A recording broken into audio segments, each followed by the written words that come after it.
That's sometimes said now, isn't it, that really we should have the country run by technocrats, experts, get Steve Jobs running things, and philosophers and highly technical people. You don't want all these idiots kind of voting in a democratic government, because they're just going to use the government to satisfy their desires to just drink beer and lie about or whatever, and society will go to the dogs. Well, if I summing up Plato, it's a bit difficult for us to and fro in the studio at the moment because it's rigged up, but back to Brian. I just thought it might be a useful time, Chris, if you wanted to explore the idea of Plato's forms, because in the lecture you did sort of touch on this towards the end. I think it's any discussion of Plato, and particularly Plato's Republic, or the idea of philosophers or souls in the Platonic way, in some way we have to address the idea of forms. Yeah, this is crucial to Platonic philosophy, or idealist philosophy as it's called. Basically, as we go through HCJ, you will see that two main schools of thought about how we know things.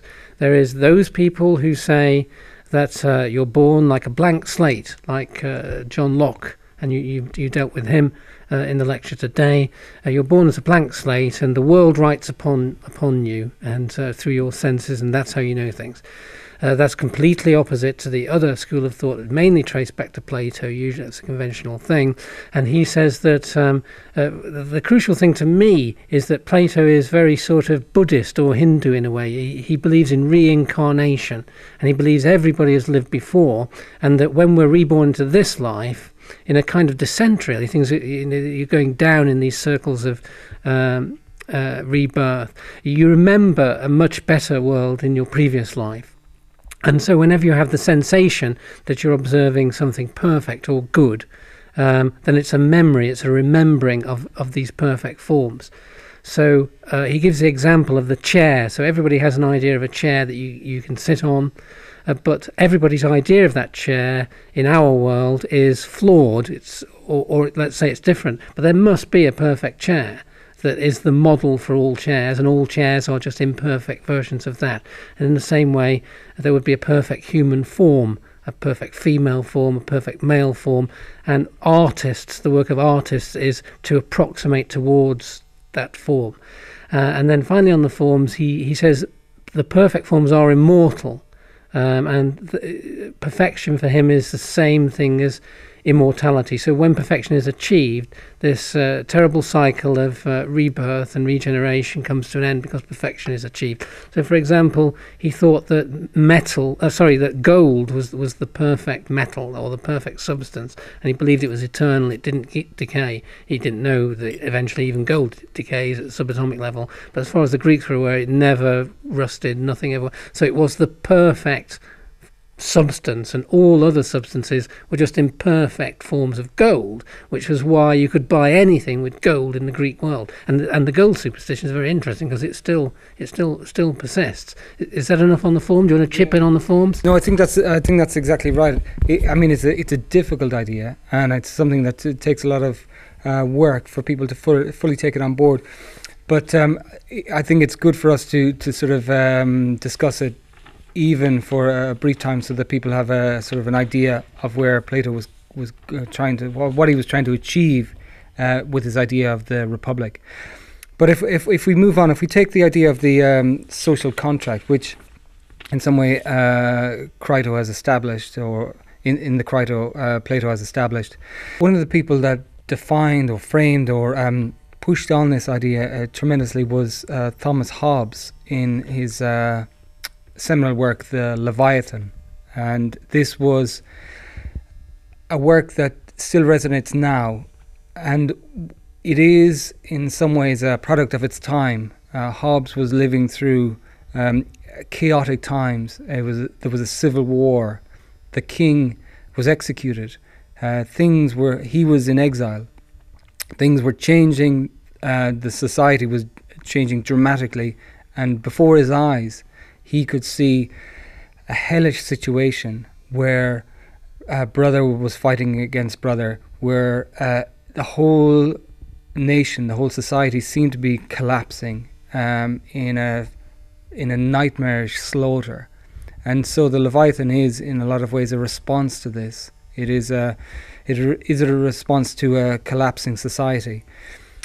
one of the key things that we must address even momentarily when we discuss the social contract is the idea of the state of nature, the idea that before any laws, before any government, before any sort of civilization, there was and existed a situation where people lived without laws. And to understand philosophers like Hobbes or Locke or Rousseau, I think what we need to think about is how can we imagine, or what do we think a society like that would, or an existence like that would be like? And this plays into our idea of what human nature is like. What is human nature like when it's unruled, when there are no laws? For Hobbes, maybe because of what he witnessed in those difficult years of the Civil War, he saw society as being potentially nightmarish, with war all against all, nasty, brutish and short, as he imagined it. And the only way to address this was through a all-powerful ruler. Yes, I think contemporary historians are digging into more and more just how incredibly violent the wars of the 1600s were, compared to contemporary. Many people thought it was the end of the world. You get these Protestant sects who think that this is the sign of the apocalypse and so forth. It was so brutal, particularly in your own country, Ireland, where and some enormous proportion of the population was engaged in slaughter. That was on a bigger proportionate scale than even modern warfare, and that's contrasted with the warfare of the Middle Ages, which was governed by rules of chivalry, very limited engagement, a knight, a few professional soldiers, and suddenly you've got whole populations rising up, murdering each other on a huge scale. So that I think that context is important. But in terms of the categories of time we use, we've now switched very much from the classical time, almost 1,000 years. We've come almost 1,000 years later. We've leapt over the so-called Dark Ages to the political philosophy of the early modern time with Thomas Hobbes. That process of emerging from the Dark Ages, sometimes known as the Renaissance. Now, I know you talked about Rousseau there quickly, but we're going to come back to him and Locke. But the preeminent figure of Renaissance political theory is Machiavelli, and you mentioned some of his work, and I know that you're a great enthusiast for Machiavelli, so perhaps we could draw this to a conclusion, because we've got only a few minutes left now, with a quick introduction to Machiavelli and what people might read more about him. If they want to know about Machiavelli, they must read his book, The Prince. And The Prince is considerably different from the other works that we've discussed already. It is a very practical work. It is a work that is steeped in the ethos of the Renaissance. It is about humanity and it's about pragmatism. We must remember that one of the key phrases associated with the Renaissance is that man is the measure of all things.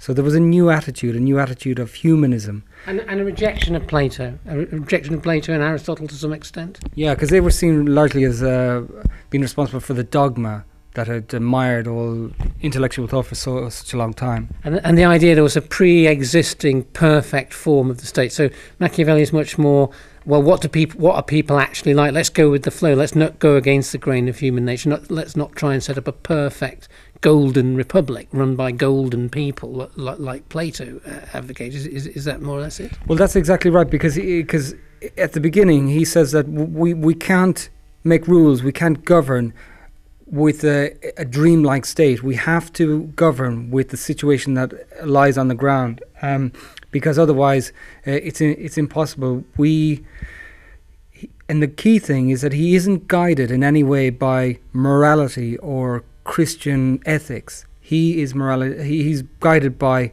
how to be effective, how to get power, how to hold power, how to subject people. The key thing about Machiavelli is that he represents in one man an insight into the dramatic period that was the Renaissance. I'd love to have more time to discuss Machiavelli, because he does deserve more time. But maybe perhaps in our next podcast we can touch on him again. I'm sure we'll come back to him again and again. That's all we've got time for this week. So Brian, I'd like to thank you, and Karen and Jake, the production team, thanks for you as well.